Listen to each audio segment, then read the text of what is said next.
Operation पर Shiv Sena UPT नेता आदित्य ठाकरे ने सरकार को घेरा। पहलगांव हमले में शामिल आतंकवादी कहां हैं, ये पूछा। सरकार को जवाब देना चाहिए। ऑपरेशन सिंदूर पर चर्चा में महाराष्ट्र समाजवादी पार्टी के अध्यक्ष अबू आजमी ने ऑपरेशन सिंदूर पर सबको शक है कहा। साथ ही कहा पी चिदम्बरम का बयान सही है। पी चिदम्बरम के बयान पर कांग्रेस नेता पृथ्वीराज चौहान ने बयान दिया। कहा ऑपरेशन सिंदूर का विरोध नहीं है, हमारा प्रश्न सैन्य अभियान के नेतृत्व और राष्ट्रीय नीति के आकार देने वालों से है। महाराष्ट्र के बीजेपी प्रदेश अध्यक्ष ने की प्रधानमंत्री मोदी से मुलाकात। संगठनात्मक कार्यों को लेकर चर्चा की। शिवसेना यूपीटी के नेताओं ने की महाराष्ट्र के राज्यपाल से राजभवन में मुलाकात। सत्ताधारी नेताओं पर लगे आरोपों को लेकर इस्तीफे की मांग। भारतीय शतरंज के इतिहास में जुड़ा नया अध्याय। 19 साल की दिव्या देशमुख बनी है शतरंज की world champion. FIDE women's world cup 2025 का खिताब अपने नाम किया। फाइनल मुकाबले में दोनों भारतीय दिग्गजों के बीच देखने को मिली थी कांटे की टक्कर। दिव्या देशमुख ने हम्पी को 0.5 से हराकर कीर्तिमान रचा। हमें आप पर गर्व है, दिव्या देशमुख वर्ल्ड चैंपियन बनने पर राष्ट्रपति और पीएम मोदी गदगद। सोशल मीडिया पर बधाई।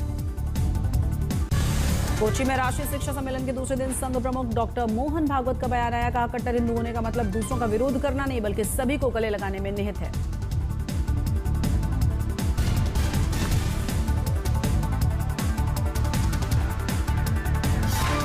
पहलगांव हमले में मारे गए शुभम की पत्नी ने भारत और पाकिस्तान के मैच पर सवाल उठाए। कहा 6 लाशें भूल गई है बीसीसीआई। भारत पाकिस्तान मैच पर पूर्व भारतीय क्रिकेटर और कांग्रेस के नेता मोहम्मद अजहरुद्दीन ने कहा खेलने में कोई आपत्ति नहीं है, लेकिन भारत को सारे टूर्नामेंट खेलने चाहिए, नहीं तो एक भी नहीं। महाराष्ट्र में गौरक्षकों और पुलिस से त्रस्त आकर महाराष्ट्र भर के बूचड़खानों के मालिक अनिश्चितकालीन हड़ताल पर चले गए हैं। रोहतक में बालक कुत्ते और स्थानीय लोगों में पीट कर मार डाला। कुत्ते ने मवेशी सहित 50 लोगों को काटा था। अहमदाबाद और गुजरात के कई हिस्सों में भारी बारिश हुई है। सीएम भूपेंद्र पटेल ने लिया है स्थिति का जायजा। मध्य प्रदेश के श्योपुर में भारी बारिश से नदियां उफान पर हैं। जान जोखिम में डालकर लोग पार करने के लिए मजबूर हैं। बिहार के नवादा में भारी बारिश का कहर नजर आया। तालाब में तब्दील हुआ है स्कूल। बच्चों को छुट्टी देकर भेजा गया घर। राजस्थान के झालावाड़ में 2 दिन से हो रही लगातार बारिश के बाद नदियां उफान पर। डैम के गेट खोलने पर बाढ़ जैसे हालात। राजस्थान के धौलपुर में खतरे के निशान के ऊपर पहुंची है चंबल नदी। कई गांवों में बाढ़ जैसे हालात है। प्रशासन ने अलर्ट जारी कर दिया है। कोटा में बैराज और नवरेरा डैम का गेट खोलने से निचले इलाकों में भर गया है पानी। स्कूलों में 2 दिन की छुट्टी घोषित की गई। राजस्थान के बारा में भारी बारिश की वजह से जलभराव। मौसम विभाग ने आगामी बारिश का अलर्ट जारी कर दिया है। मध्य प्रदेश के आगरमालवा में लंबे इंतजार के बाद बारिश ने दी है दस्तक। सड़कें दरिया में तब्दील हो गई हैं। पटना में लगातार हो रही बारिश से हालात बद से बदतर। रिहायशी इलाकों में घुस गया है बरसात का पानी। गुजरात की खेड़ा में भरा बारिश का पानी। सड़कों पर पानी लबालब। प्रशासन ने स्कूलों को बंद रखने के आदेश दिए। गुजरात के मोरबी में केमिकल फैक्ट्री में अचानक से भीषण आग लगी। मौके पर पहुंचा दमकल की गाड़ियों ने आग पर काबू पाया। घटना में लाखों का नुकसान। हैदराबाद में बैडमिंटन खेलते हुए युवक को पड़ा दिल का दौरा। अस्पताल पहुंचने से पहले मौत। बाराबंकी में भगदड़ से मच गया था हाहाकार। उड़ानेश्वर मंदिर में करंट की चपेट में आए थे श्रद्धालु। 2 की मौत, कई घायल। पंजाब के खन्ना में नहर में गिरी नैना देवी से आ रही श्रद्धालुओं से भरी हुई पिकअप वैन। घटना में 2 बच्चों समेत 6 की मौत। जैसलमेर में स्कूल का गेट गिरने से एक छात्र की जान चली गई। शिक्षक समेत 5 साल की बच्ची घायल हुई। कार्रवाई के आदेश दिए गए। बिहार के मुजफ्फरपुर में तीसरे सोमवार को बाबा गरीबनाथ मंदिर में जुड़ी भक्तों की भीड़ हिंसक हो गई। सेवा दल ने भी कुर्सी फेंककर मारपीट की। कानपुर में विश्व हिंदू परिषद की बैठक में जमकर लात घूंसे चले। वीडियो वायरल होने के बाद पुलिस ने 11 लोगों को हिरासत में लिया है। बिहार के मोतिहारी में पैक्स अध्यक्ष की दिखी गुंडागर्दी। चुनावी रंजिश में अपने विरोधी को कार से कुचलने की कोशिश की गई। बिहार में गयाजी में एटीएम फ्रॉड का चौंकाने वाला मामला सामने आया। ठगों ने चालाकी से महिला का एटीएम कार्ड बदलकर खाते से निकाले पैसे। घटना सीसीटीवी कैमरे में।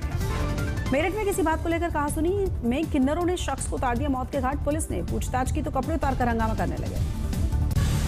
असम के चिराग जिले में भारत भूटान प्रवेश द्वार पर लगी थी भीषण आग। मौके पर पहुंची दमकल की गाड़ियों ने आग पर काबू पाया। रोहतक में अज्ञात बदमाशों ने पैसों के लेन देन को लेकर दलित युवक को पीट कर मार डाला। पुलिस कर रही है इस पूरे मामले की जांच। बिहार के सुपौल में सावन के तीसरे सोमवार पर कोसी नदी में नहाने गए 2 किशोर तेज बहाव में बह गए। एनडीआरएफ की टीम तलाश अभियान में जुटी हुई है। इंदौर में करोड़ों की संपत्तियों की फर्जी रजिस्ट्री का चौंकाने वाला मामला सामने आया। लगभग 100 करोड़ के फर्जीवाड़े में 20 संदिग्ध रजिस्ट्रियों की जांच शुरू। इंदौर में बदमाश ने खुलेआम चाकूबाजी की। चाकू लहराकर युवक पर हमला किया। घटना का वीडियो सामने आया।